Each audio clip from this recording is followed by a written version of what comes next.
Tesla's still very cheap stock. Gary Black was just on TV and said that Tesla is a very cheap stock and there's nothing else like Tesla stock. Let's take a look. Gary Black is with us, speaking of all things auto, the future fund managing partner, former Goldman Sachs Asset Management CIO, very big believer in Tesla, has done very well with the stock, kind enough to join us. Gary, good to have you. Let me ask you a little bit. Are you still a Tesla owner? Do you like what you see? I mean, there's been a clawback from, a stock that lost a lot of ground last year. Some people say it's found its footing this year. What do you say? We think Tesla's still very cheap stock. I can't find other mega cap stocks. You could look at Apple, Microsoft, Amazon, Google, that are growing their volumes at 30 to 40% per year that trade at 30 to 40 times earnings. There's just nothing else out there like it. And to your point, it came down last year because it had to cut price in China and the US. But you're going to see huge volume in the first quarter. It's capturing back, a lot of the volume that it lost. And what we found when you look at price wars going all the way back to Marlboro Friday back in the 1990s, usually when the market leader cuts price, they have the most room, the most ammunition to cut price because they make the most gross profit. So in this situation, we've seen like Ford Mach-E has cut price.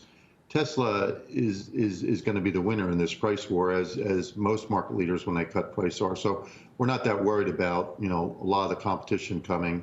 We've been hearing that for years, and it really hasn't impacted Tesla that much.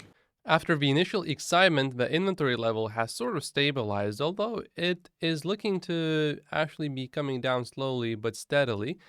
For Model Y, there are basically no vehicles under $55,000. And for the Model 3, after the initial excitement, it did come back up, but now it's on the trend down, which is good.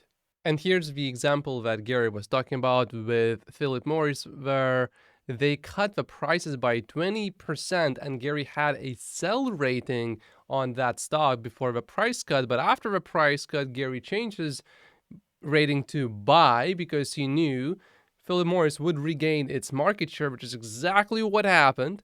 And over the next 3 years, Philip Morris outperformed the S&P 500 85% to 48%. So the price cuts happened around here, and then look a few years later, what happened. And there's also nothing quite like Tesla that makes money. Look at that spike here at the end.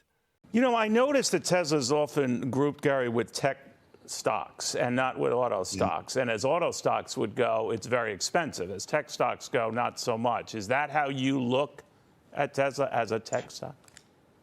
Look, if you take any finance courses... Tell me the host asked a ridiculous question without explaining that the question was ridiculous. If you take any finance courses, you'll see that, PEs are a function of future growth rates. They're not a function of the industry in which you operate. So you could look at Chipotle in restaurants. You could look at Lulu in apparel. They trade at much higher multiples than their industry groups. And look, Tesla should be trading at a much higher multiple than GM, Ford, Volkswagen, because it's growing at 35 to 40% a year. Those companies are all shrinking. So I think it should trade at, it's not even a tech multiple. It should trade at a multiple that's consistent with a 35 to 40% grower. And if you were to look at other 35 to 40% growers, they trade at much higher multiples than Tesla trades at today. So let's compare price to earning ratios. For example, General Motors. Trailing price to earnings ratio is 6.2, and the forward PE ratio for basically 2023 is just slightly lower. What you want is the projected PE to be much lower than the current PE ratio. That means that you're getting a lot of this growth. With Volkswagen, for example, it's the opposite. Forward PE ratio is higher than the trailing PE ratio. That means Volkswagen is projected to make less money in 2023 than in 2022. Same with Mercedes. Also, same with Ford as well. And same with BMW. BMW, look at this, 3.39, while forward PE ratio is almost 7. That's why these companies have such low PE ratios, because they are not growing. And then you look at Tesla, Right now, it's almost 50 for the trailing PE ratio, but the forward PE ratio is 34. Not to even mention that every quarter since this quarter, Tesla beat earnings per share estimates every single quarter, including the last one. Back in 2015, Tesla only delivered about 50,000 vehicles, and there was this article, here's how Elon Musk gets Tesla to 500,000 vehicles per year by 2020. However, while that article from 5 years ago was somewhat positive, because, well, it was not from mainstream media, back in 2014, Morgan Stanley said that Tesla will not be building 500,000 vehicles per year by 2020.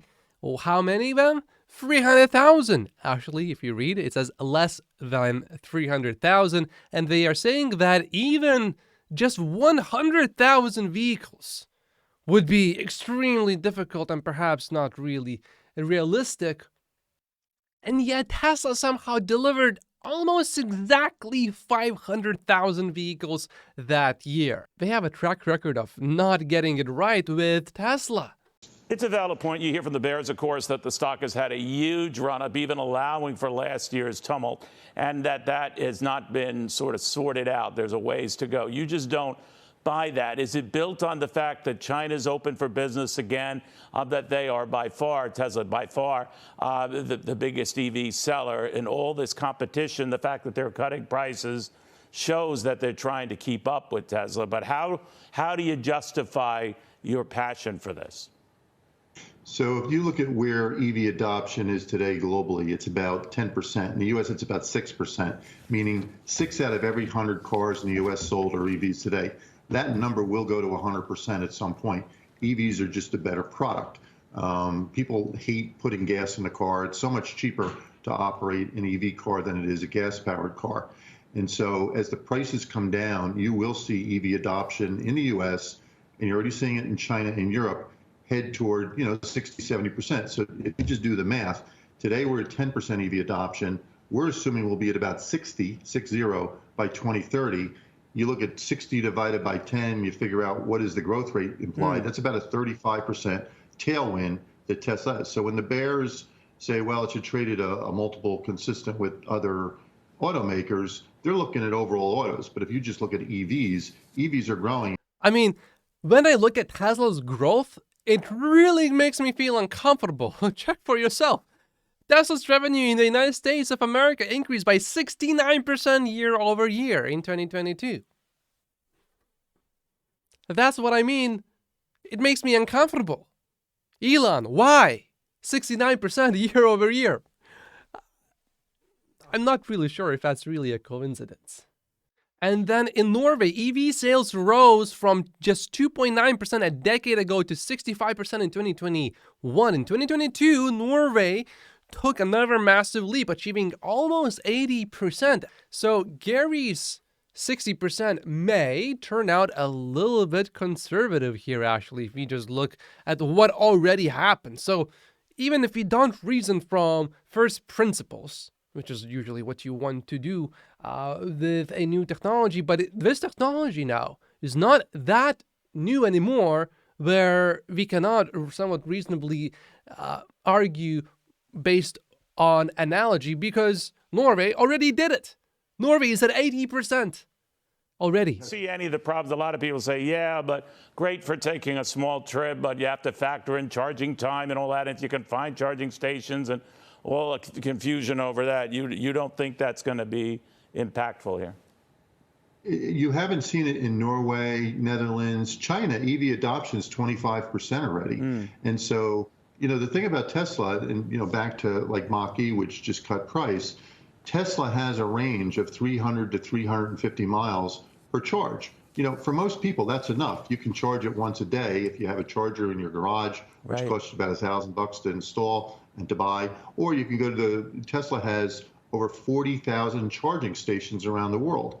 And so I don't buy that argument that, if you have an EV, you got to charge it, because it's simple. And I don't buy the argument that you have to charge an EV.